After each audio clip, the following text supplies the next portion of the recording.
Shoot. Hey, girl. It's been like a whole, 3 weeks? 3 weeks? This the 3rd week. This will make the 3rd week, so 2 weeks. Hey, y'all. Hola, peoples. Oh, that's just me. Right. Is it? What it say? No, two? it say 2. Yeah. Oh. Hey, Mona girl.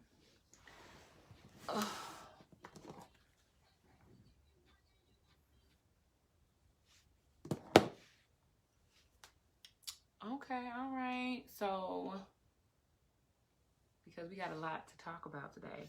Dang, I ain't got my other phone. One sec. BRB.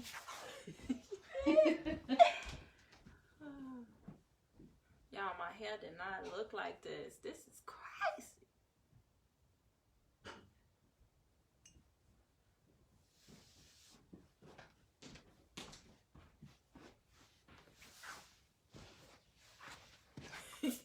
Stay putting that thing in the camera. Okay. I was like, hey, y'all want to see my ass? Basically. Because that's what y'all gonna see. Y'all all the butt. Guarantee the show on Wine&Grow. Alright. So we back, y'all. We are back. Took a couple weeks off. We had holidays, personal things going on. But we back and we gonna catch up, right? So we gonna do 4, 5, and 6, which is cool because they kind of roll together. Yeah. The episodes always roll together.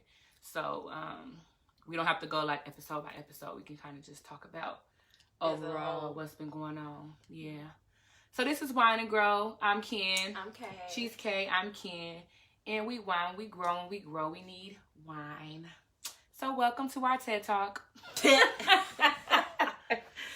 No, welcome to the show, y'all. So for people who are tuning in for the first time, Wine&Grow, this is space for us to kind of just discuss our healing journey, right? But this season, this is our 5th season of Wine&Grow, and we decided to discuss Insecure, which they're on their 5th and final season of Insecure.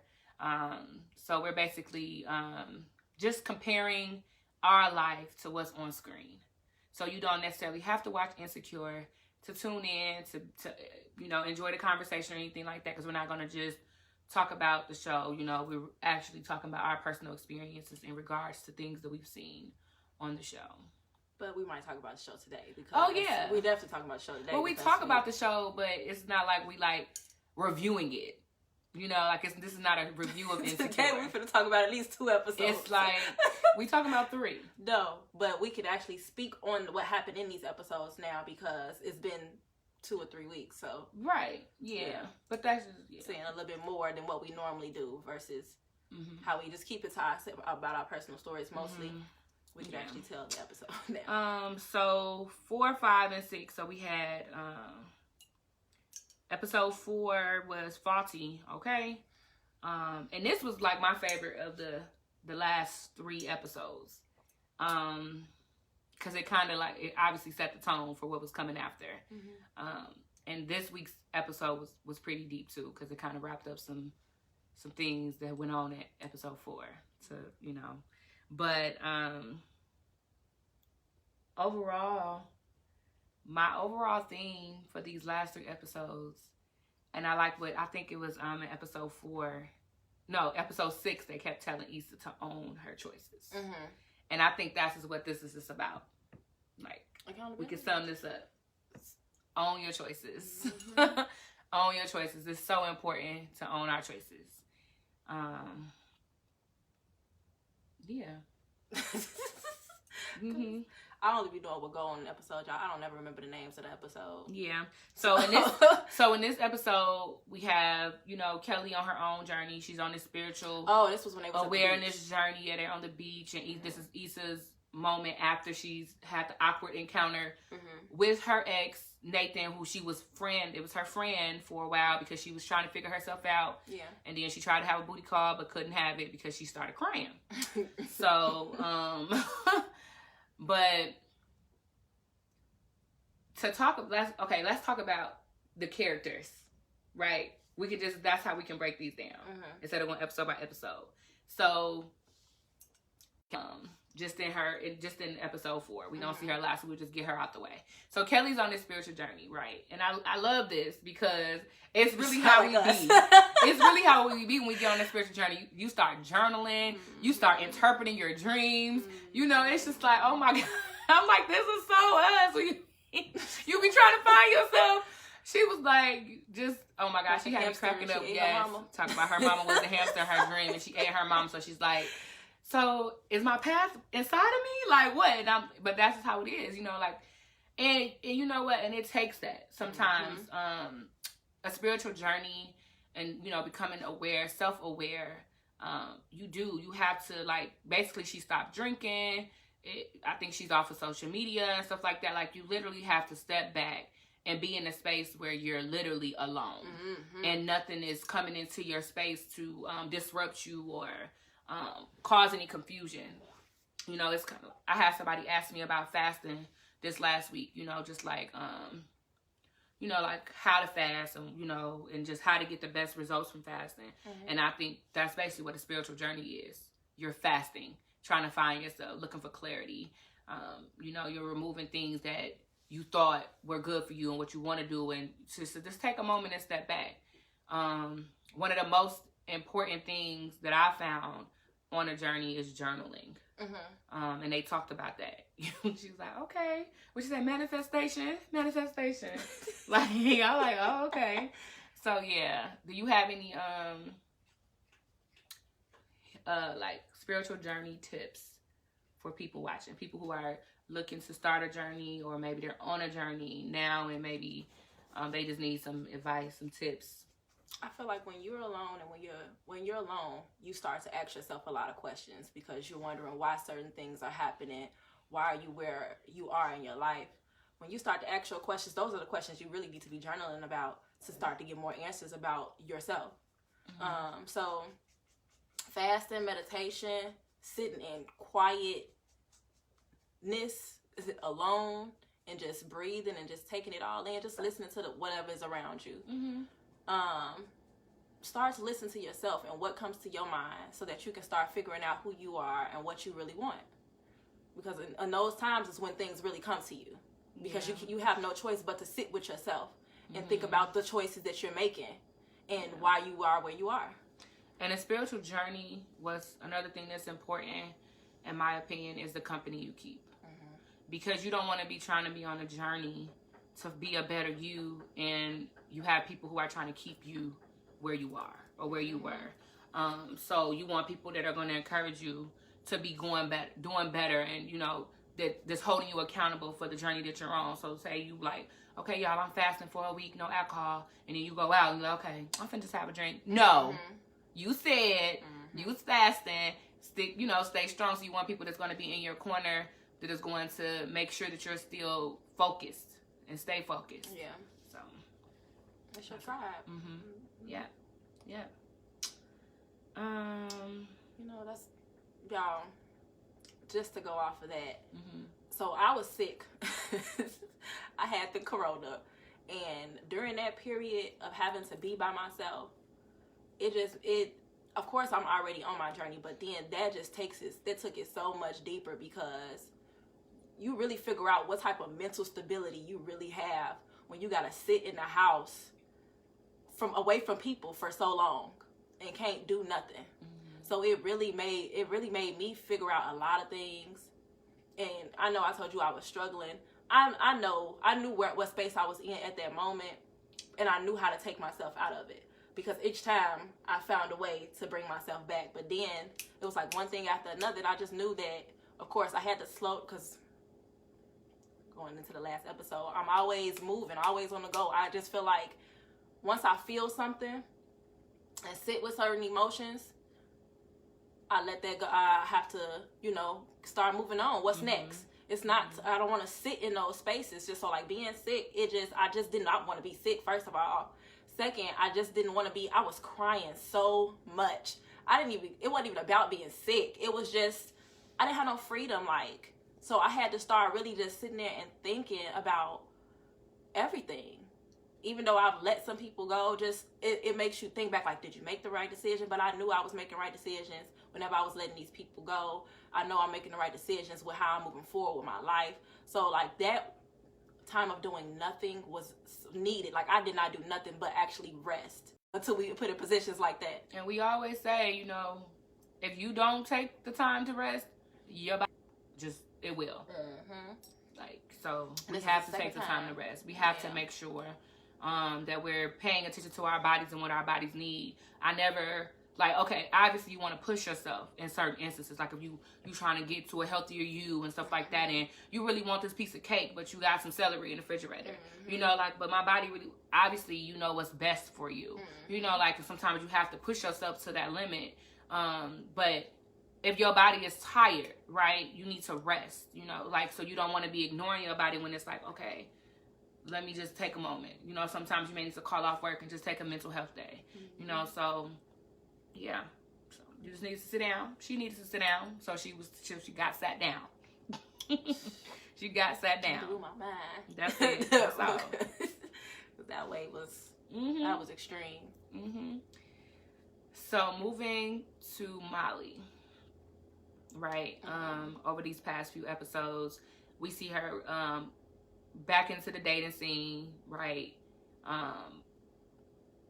And we all can relate. We can all relate to her story, right? When you out here, you know, having flings, you just trying to have fun, but she had a life moment where her mom went into the hospital, and it kind of put things into perspective of life is short, you know, and is this really something that I want to be focused on when there's other things going on, you know, or is this really how I want to do this, you know, when I could be gone tomorrow? But I don't judge her for anything she was doing. I think I relate to Molly's character so much, especially because of her sense of control for everything and everybody around her. Like, she's trying to carry everything on her shoulder. Her mom's in the hospital, and she's like, oh, make sure you guys call me first. That she tells the nurse, because I don't think my dad can handle this. But you didn't even discuss that with him. So you took on something for yourself, and then she got work retreat and work business stuff that she has to do, but now she's added something else to her plate. And while she's away, she realized that her family has it. And that's something that I had to learn. I had to learn to just give people the space to show up. Because if I'm constantly doing, I'm not giving people a chance to do it for me or to do it for themselves, then they're never going to be able to do it. You know, what's that proverb where they say you teach a person how to fish? You know, then they'll eat forever. But if you do it for them, then they're going to eat once. You know, so we want to make sure that we're not handicapping people. And this has been that season for me of just not handicapping people. Like, really just stepping back and allowing other people to do stuff. Because I'm tired. And you get tired. When you try to do that for so long, you get tired. And I'm like, I want to make sure that I'm being genuine and things that I'm doing are coming from my heart, you know. And I'm like, I believe that everybody is put on this earth to serve. That's my belief, you know, that we're supposed to be helping each other and stuff like that. But I sometimes can just take it too far, and I'll put myself on the back burner, feeling like, okay, but I gotta do this for this person, do this for this person. But you gotta take care of yourself. You gotta remember who you are and what you need. You know, and the point of it is that because if you're serving, you expect somebody to serve you, right? So it's but everybody just does not get that. Yeah. So you may be burning yourself out for other people, but there's no one there to help you, and then you feel like, well, what about me? You got to worry about you too. Priority. Yeah. So you got to worry about you too. You can't be expecting people to show up for you, so don't do for others expecting it to come back to you. You know, do it for kindness of your heart. Exactly. So make sure you check your motives. Check your motives. You don't always have to be in control. So, and something else that was key. Go ahead. Oh, go ahead. No, because I'm going to change the subject. So I want to change it if you got some say. No, I just look because it's on right now, y'all. So if y'all see me looking away, it's just a quick glance. Yeah. But I really did like. This is the thing. Molly feels like she has to be strong. She don't want to break down for nothing or nobody. Yeah. But I think that even coming from from the experience I just went through, that's how I feel. Even if it's not for many, I know that's how I feel for a lot of people. Mm-hmm. And I don't like to show emotion. I don't like to be vulnerable. And that was the most vulnerable I've ever felt myself having to be in that moment. And this month is almost over, and I had to go through that for the majority of this. Oh no, this is December. Mm-hmm. November, I went through most of that, having to be vulnerable. So I found myself crying every day. And I just said, I'm tired. Like, how do people do this? Like, but the meditation that I was listening to definitely told me to embrace your feelings and embrace vulnerability. Oh, okay. Exactly. Okay. Let me just control. Let me let go. Mm-hmm. Let me just let go. Mm-hmm. Yep. And that's real. Like, just embracing stuff. Like, because we want to just get stuff over with. Just forget it happened. Just shove it under the rug. Like, no. And that's just like, and I've been, okay, y'all my friends, y'all follow me and stuff. So y'all know I lost my grandmother. Mm-hmm. You know, and like every day it's a different emotion. It's a different emotion. So, and I tell my family, the same thing that I kind of tell myself is embrace it. Whatever you feel in that moment, embrace that feeling. So if you need to break down, break down. If do whatever you have to do.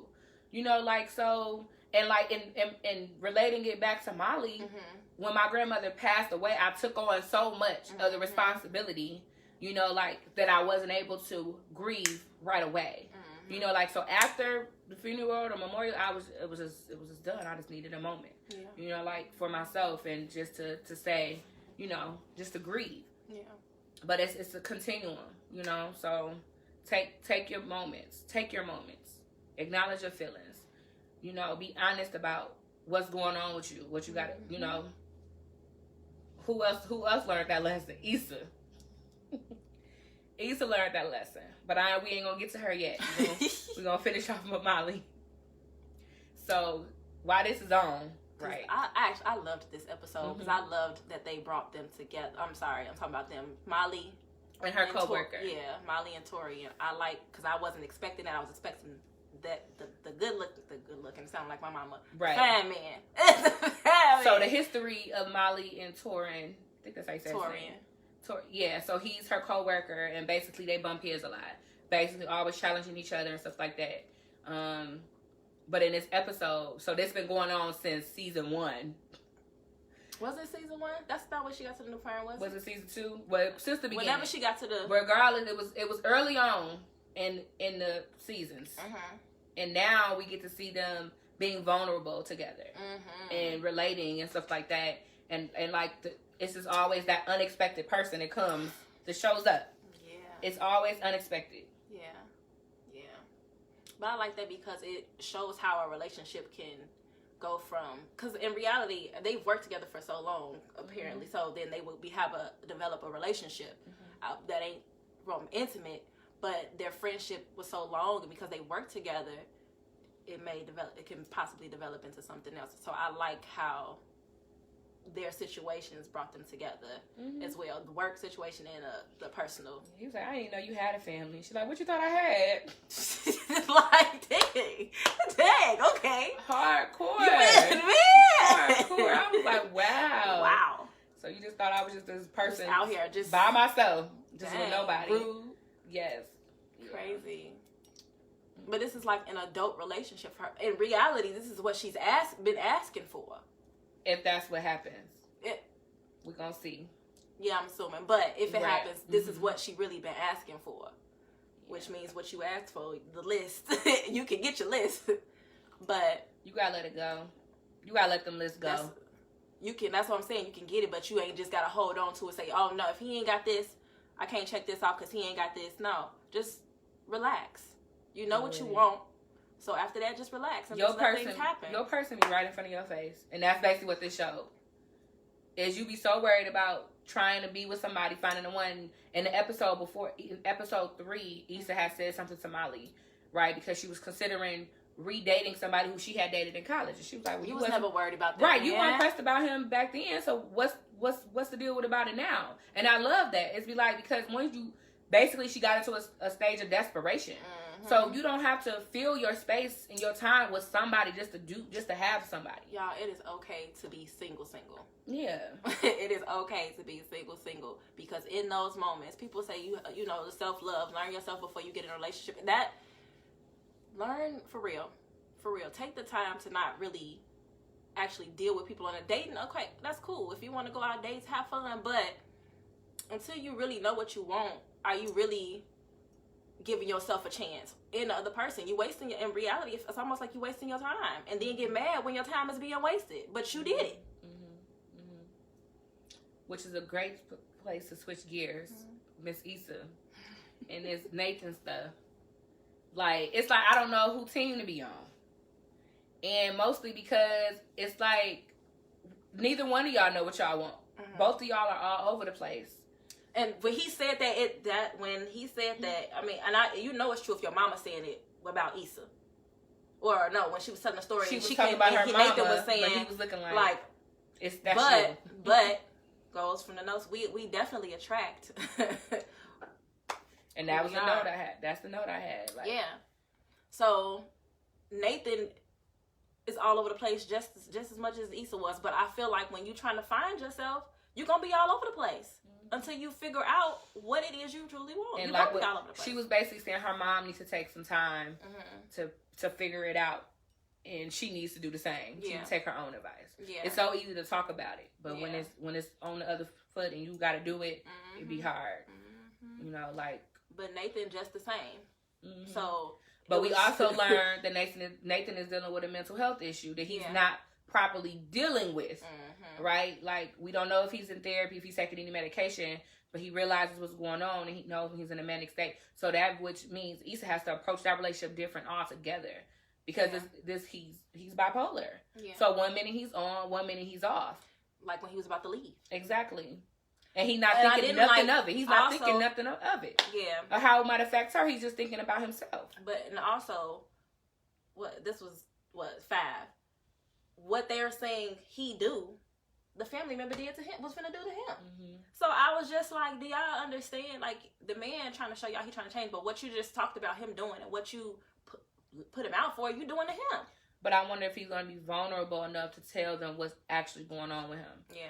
So that they, you know, and it's not to say that he should have to say that for people to be empathetic, you know, because you just have to, sometimes you have to just provide that empathy free. Yeah. Because we're all humans. Yeah. We all go through stuff, you know, so we can, you know, sometimes you can't charge it to people's heart when they do certain things. You got to charge it to their head. You know, they have different experiences that they've gone through and stuff that makes them react and do things differently than what you would. So we have to, I think it's best that we just learn to just be empathetic. Just be empathetic. Yeah. Even though you don't have to accept everything, but be empathetic. Move on. Separate yourself.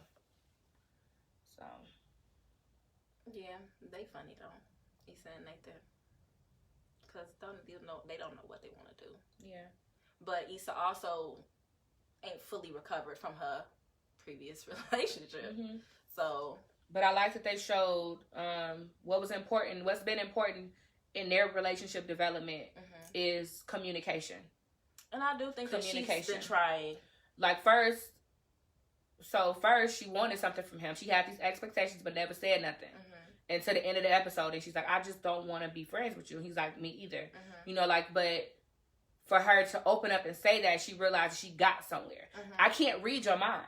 If you're not telling me what you want, then okay. Like he said, 1 minute you telling me you want to be friends. We can't have sex. We can't do nothing. So we did it your way for a year. So now you expect me to just know that you want to be with me? But what is he saying?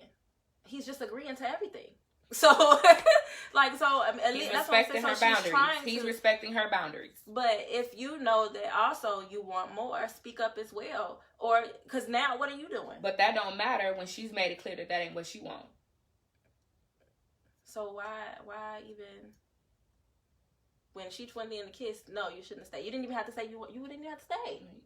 You didn't have to stay. Like, I'm just trying to make it make sense to me. And that's all. Because now he got hopes that it's about to be something. And then she cries. And now it's like, okay, so obviously this ain't nothing. So he's all confused. I wonder how my tears taste. I know they salty. Yeah. Girl, because because she was salty. That's a super salty moment to cry in somebody's mouth, y'all. Yeah, and then you get to this part of the point of her telling him that she loves him, and now she's mad that he didn't reciprocate it. Now this is how I feel about that, because it was said. I feel that the way she was trying to go about it wasn't the way she was trying to say it, but because "I love you" came out, it's like okay, because you see how her whole demeanor changed when he looked at her and she looked at him like, oh, I just said that. That's how I feel. Mm-hmm. Like, I just said that. Mm-hmm. And although he didn't say it back, you know, and she could have still clarified what she meant by that, because it's something that she loves about him. But she was expecting him to say it back. I didn't expect that. That's what they showed. That's what this last episode is all about. Her upset that she. Well, like, no, because now it's pressure. Me? Because now I'm saying this, that I love you, and so now because I actually did say it, even though I don't feel like she really meant it. I don't think she did either. But now it's the pressure of And she was saying, obviously, like you wanted to go slow, but now you're saying I love you. Yeah. Issa needs to just be by herself. Yeah. She needs to just be by herself, and like she's just not in a space to be dating somebody who especially has mental health issues. He needs to figure out himself too, and and get a grip of his mental health issues and how to date, how to communicate and how to, be effective in that while dealing with what he's dealing with. Mm-hmm. Can't just let that roll off and think it's just going to be okay. Mm-mm.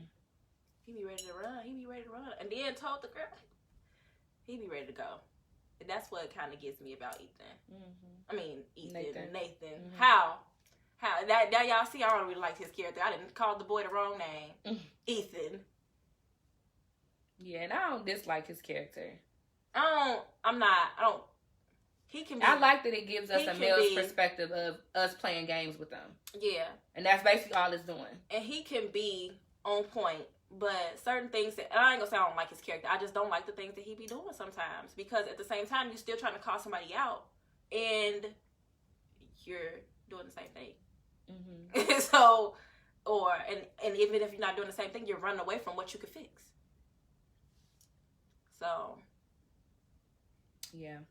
But his running away, the instances that he ran away was times when he was manic. He was manic when he left her in the bed? He was manic. Well, that was just confusing. That's different. But, like what his cousin was talking about when he left him. He wants to be a tour guide. He's focused. So when somebody is manic, they're focused on that one thing. That's what he was talking about. Maybe Atlanta, maybe this just wasn't the move. LA just wasn't the move. Like, he's not thinking about her. He's trying to make himself feel better. That ain't trying to make himself feel better, because the way he looked at her when he said that wasn't about him being manic. No, he's not manic in this instance. I was gonna say, you knew exactly what you was doing when you said that. No.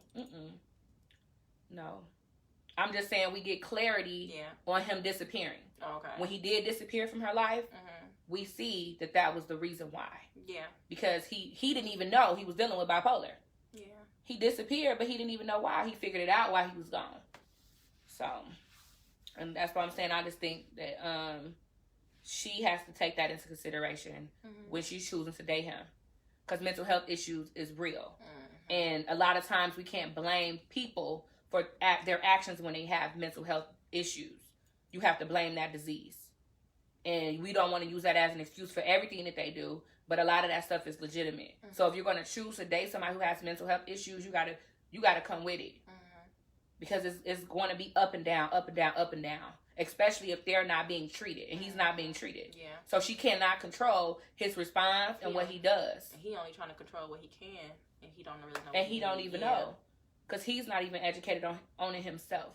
Up to the point where he can even communicate about what's going on, how he feels.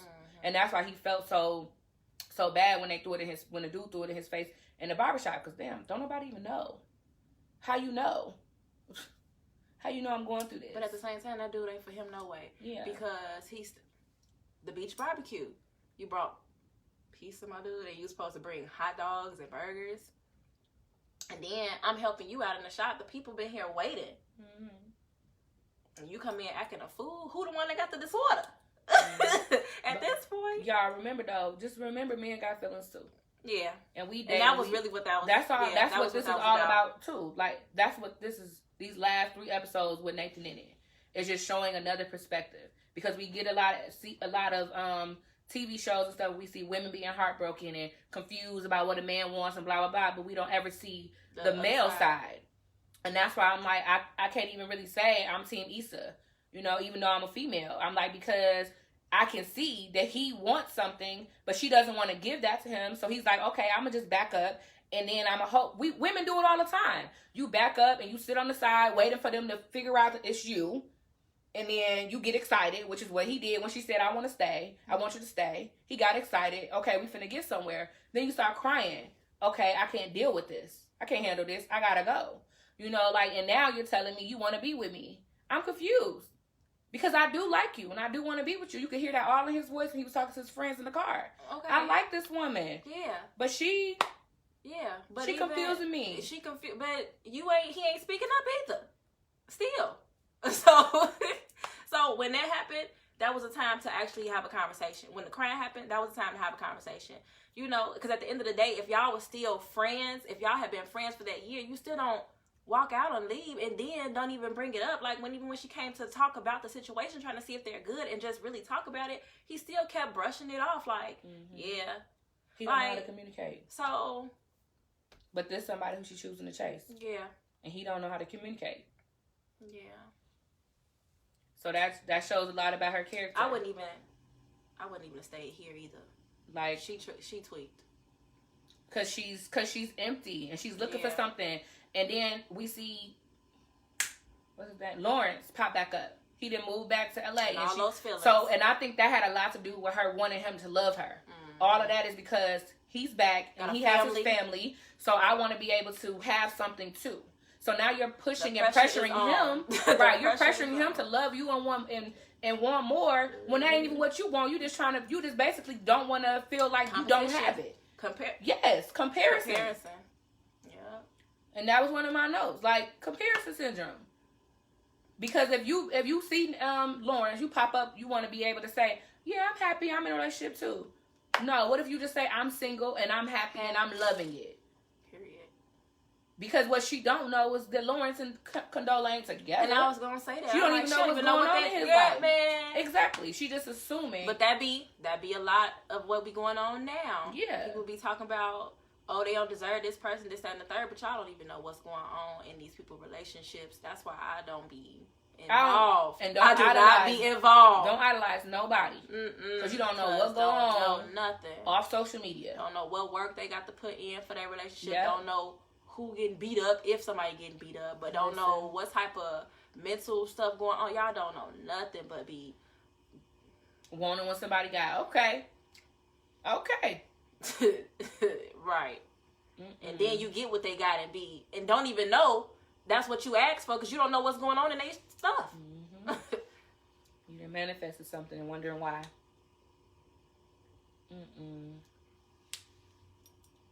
Let me see where I'm at.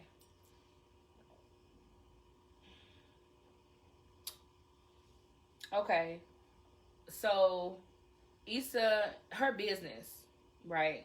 Because I think this is important too. Like just to talk about where she is as far as her communication with Crenshaw and how she's carrying herself moving forward.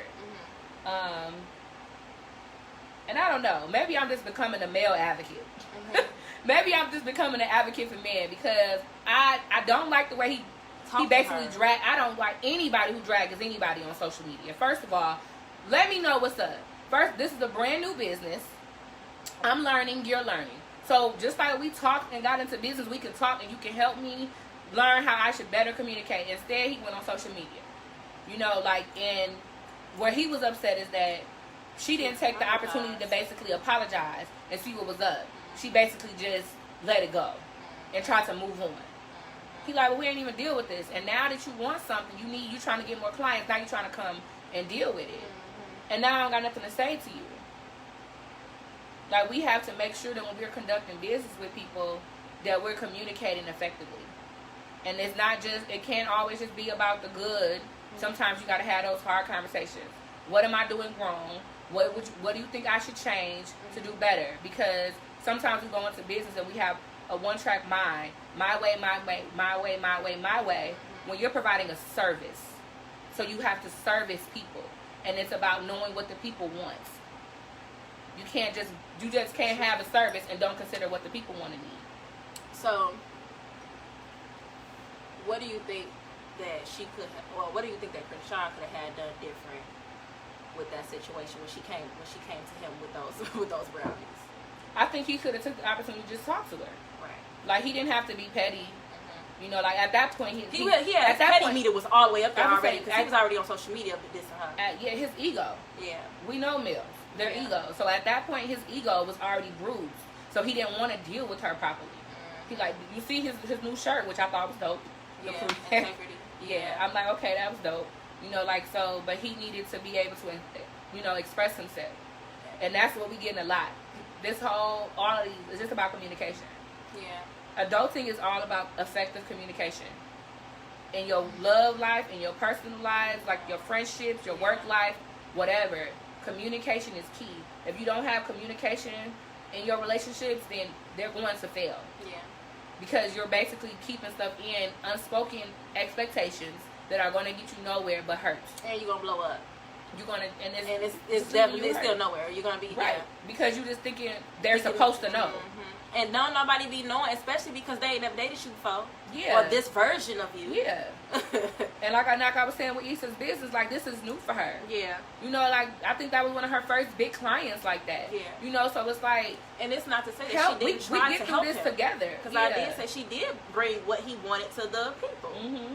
And they had their notes, and she relayed the message to him. But at the same time, this is still some type of exposure, because from there, you can build on what you got.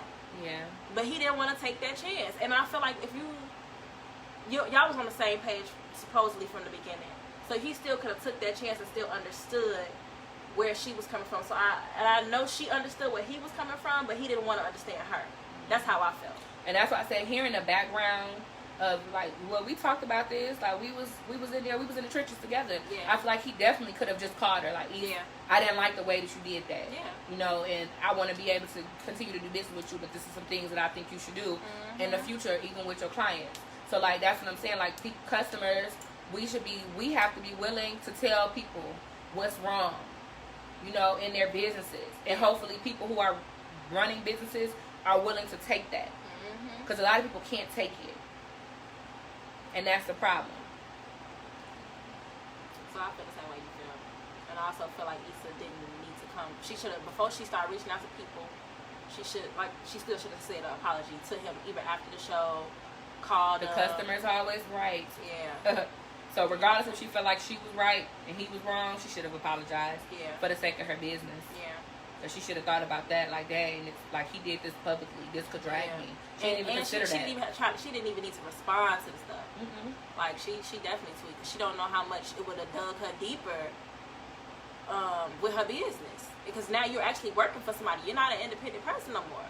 So your salary, but you can lose your salary. Yeah. But yeah, that episode. What was that? 5 or 6? That episode? Yeah. Of which one? That was 6, wasn't it? Yeah. Yeah. Was that a show or them talking? Yeah, that was just his last episode 6. Yeah. What are you looking forward to in the next episode? I guess we're supposed to be kind of getting like some closure on people's lives and where they end up. I'm excited to see what happens with Lawrence. You know, and I didn't watch the wind down part of the last episode, so yeah, I'm excited to see what happens with Lawrence and where his story goes. And that's about it for real, as far as what I'm looking forward to. And you know, wondering where Tiffany character went. She gone right now, so. But I'm excited to see. I'm looking forward to seeing them, because it does show them being together, the friends being together. So I'm looking forward to seeing what comes from that and what lessons they learn, because obviously some people finna get caught out on this shit. I don't want to see Issa and Lawrence get back together. I don't even want to see them have a conversation. Only because you ended it, and you knew you ended it for a reason. We gotta learn how to let stuff go. Yeah. Just move on. And that's just what it is. And I understand, I fully understand, because I was just there. I fully understand making a decision and just constantly thinking about if you made the right choice. And I also had the answers come to me, which I knew that. So it wasn't no need for me to question myself. And you, in that same instance, you know you made the right decision, because you a single person with no kids, and you can live your life how you want to live your life. Don't let fear of missing out keep you in something that ain't good for you. And put the pressure on for yourself to get to somewhere somebody else is, and you ain't ready for that level yet. Yeah. Because she started seeing, having dreams and having visions of just different encounters with her and Condola and Lawrence. Like, just because she, fear of missing out has her anxiety up, basically. What's meant for you will come in this time. Yep. Always. Yep. And if it come too soon, you're going to have so much struggle. Yeah. So much struggle. And that's speaking from experience. Because, you be asking for these things, and now you're getting put to the test. Are you ready? And I forgot about the next episode is supposed to be about the friends, and that stuff always makes me excited. Yeah. So we'll see what happens. Yeah. But we only got 4 more episodes left, because it's only 10 episodes. So it's a lot that can happen in 4 episodes. Yeah. So we'll see. We got comments? No. Other than Kiana. Hey, Kiana. That was it. She just said hey. Oh, okay. Alrighty. Well, you know how we always say, ain't no point in keeping this going if ain't nothing to go. Okay? Like, we just ain't about forcing nothing. So. Period. Okay? We just don't. Talk to me. If it's done, that it's was done. a word. Listen. Even though I knew, but that was a word. Right. So we'll see y'all back next week. Right? We're gonna try to keep up. Right, we're gonna try not to take this long break. Y'all. I'm sorry. I was sick. And then last week we had Thanksgiving. I was out, running around trying to get on, y'all. I'm like, no, it's okay, because I just knew that it was Thanksgiving and things get real. Yeah, I'm trying to cook and stuff, so I'm like, dang, I'm still looking for greens. It's 7 o'clock, so we definitely ain't finna do this shit. Had all of it. So, yeah. So I'm gonna put my shoes on the wrong feet. Okay, y'all. You having a flashback?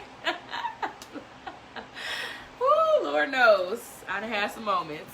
All right, y'all. We'll see y'all next week. Oh, my God.